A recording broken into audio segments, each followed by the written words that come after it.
अस्सलाम वालेकुम स्टूडेंट्स। आज मैं आपको फिरकी में धागा भरना और मशीन पे थ्रेड लगाना सिखाती हूँ कि किस तरह लगाया जाता है। आप जिन स्टूडेंट्स को आता है तो अच्छी बात है, जिनको नहीं आता आप सही तरीका अच्छे तरीके से देख लें। ये देखें,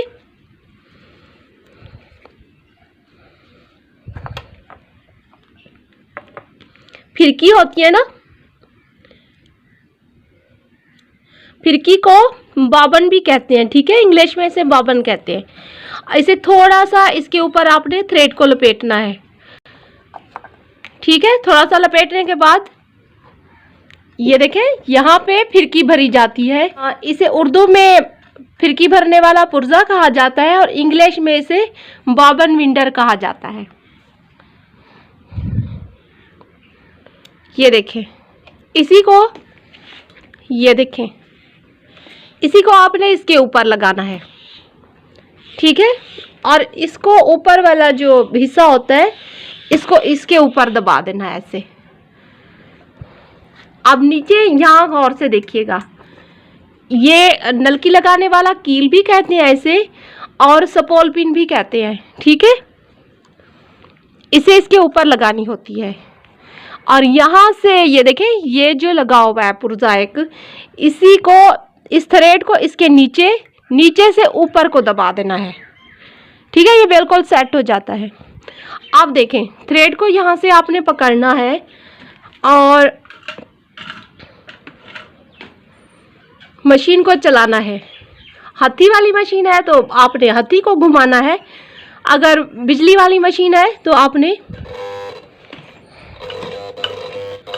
और आहिस्ता से आपने मशीन को घुमाना है।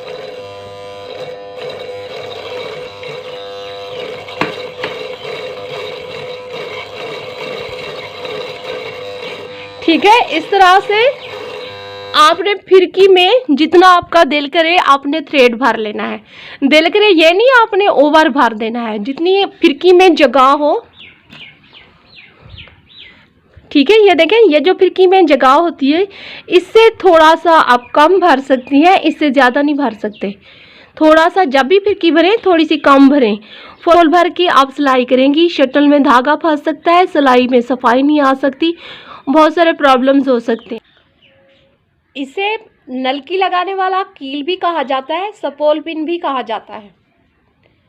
यहाँ पे नलकी लगाते हैं, इसी थ्रेड को, ये देखें, ये जो थ्रेड है इसको यहाँ ले आते हैं इस जगह पे, ठीक है। यहाँ पे आप अपनी मशीन पे देखेंगी जगह बनी हुई होगी, ठीक है। ये देखें,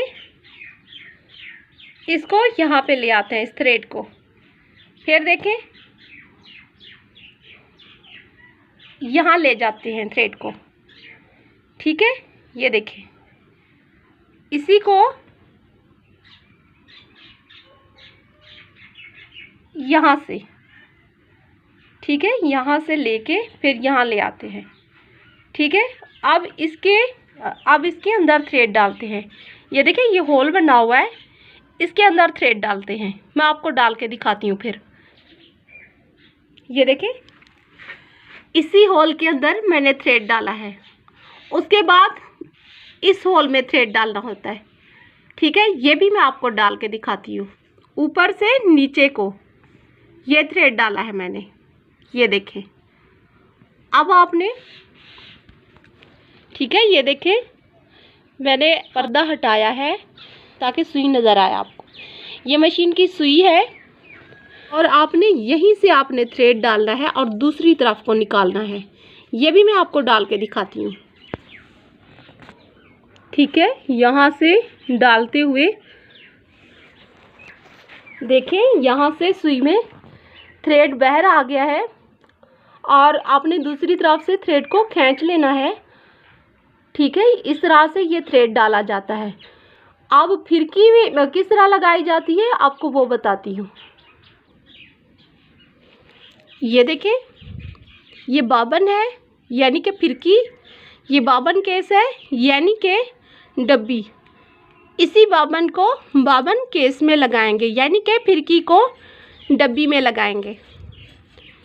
ये देखें, ऐसे अंदर डालेंगे और ये देखिए ये जगह बनी हुई होती है, यहाँ से थ्रेड ले जाके यहाँ से इस तरह से दबा देना है और यहाँ दरमियान में थ्रेड आ जाएगा। अब इसको इस तरह छोड़ देना है और यहाँ से ये देखें ये पतरी लगी हुई है, ये इसी को खोलेंगे ऐसे, ठीक है। इसी को इस तरह करके फिर ये मशीन में लगाई जाती है।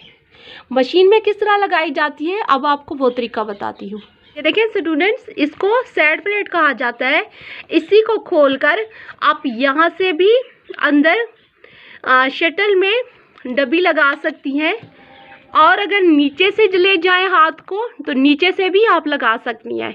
तो मेरा हाथ थोड़ा मोटा है तो मुझे यहाँ से थोड़ी प्रॉब्लम होती है लगाने में, ठीक है, क्योंकि ये देखें मेरा हाथ इसके अंदर नहीं घुसता, थोड़ी मुश्किल होती है मुझे और ये भी सख्त है तो मैं नीचे से हमेशा लगाती हूँ डब्बी, आपको जहाँ से इजी लगे।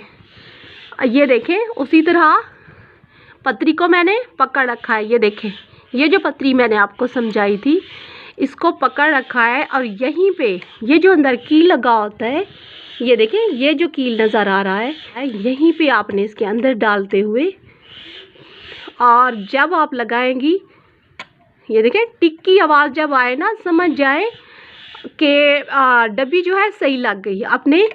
ये देखें जब भी टिक की आवाज़ आएगी डब्बी बिल्कुल सेट है और ये लग गई है, ये देखें, ठीक है, ये देखें, ठीक है। इस तरह से ये लगाई जाती है। अब नीचे वाली जो फिरकी का थ्रेड होता है उसको ऊपर किस तरह निकाला जाता है आपको वो तरीका बताती हूँ। ऊपर वाले थ्रेड को थोड़ा सा पकड़ना है, मशीन के व्हील को आपने घुमाना है, ठीक है, लाइट भी चली गई है, मशीन के व्हील को थोड़ा सा घुमाना है।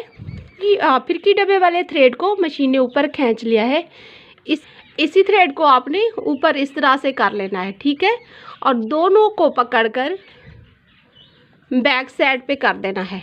अब ये मशीन बिल्कुल रेडी है सिलाई करने के लिए, ठीक। अब आपने जो चीज़ भी सिलाई करनी है आप इस पर सिलाई कर सकती हैं। फर्स्ट जो मैंने लेक्चर दिया है वो मैंने कहा है इस तरह की लाइनों पे कटिंग करें, इस तरह फुट का फासला, फुट कौन सा होता है, ये जो होता है इसे फुट कहा जाता है।